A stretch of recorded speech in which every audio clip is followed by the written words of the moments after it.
Il y a des jeux qui font forte impression à leur sortie et sombrent ensuite dans l'oubli. C'est le cas de la saga Rocket Knight Adventures, une série de jeux de plateforme sur 16 bits signée Konami.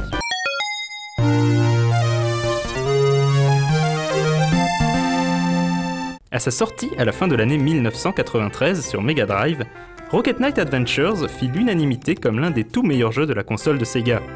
Ce ne furent pourtant pas sa technique irréprochable, la qualité de ses graphismes ou sa durée de vie conséquente qui surent, à l'époque, séduire son public, mais bien son gameplay accrocheur.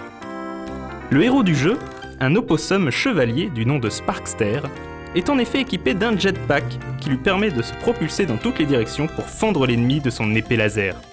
Le jeu se renouvelait sans cesse, enchaînant des séquences d'anthologie, châteaux en flammes, boss gigantesques, séquences de shoot'em up et même combats de mecha.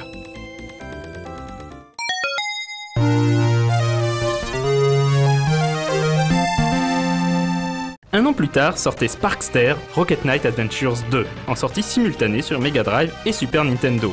En dépit de leur titre commun, il s'agissait de jeux très différents. La version Mega Drive proposait une expérience plus nerveuse, plus rapide que le premier opus. Une fois de plus, la variété était au rendez-vous, malgré un bémol de taille, des graphismes pauvres et criards qui ne soutenaient pas la comparaison avec l'original. Cette fois-ci, Sparkster affrontait un sorcier homme-lézard, tout droit sorti d'un pulp de Robert E. Howard, et obtenir la vraie fin du jeu demandait de trouver au fil des niveaux les divers fragments d'une épée magique, à la manière des émeraudes de Sonic. La comparaison ne s'arrêtait d'ailleurs pas là, puisqu'à l'instar du hérisson bleu, Sparkster revêtait alors une armure d'or pour le combat final. Par ailleurs, la musique de Sparkster était composée par Yamaoka Akira, dont c'était la première collaboration avec Konami et à qui l'on devra quelques années plus tard la musique de la saga Silent Hill.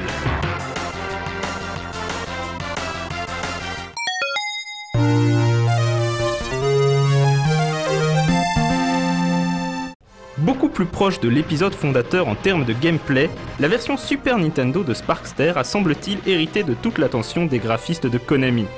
Cette suite, en forme de remake, est un régal pour les yeux. Les possesseurs de la Super Nintendo n'ayant pas connu le premier jeu sur Mega Drive en auront eu pour leur argent. Pour les autres, il y avait quand même un vague sentiment de déjà joué.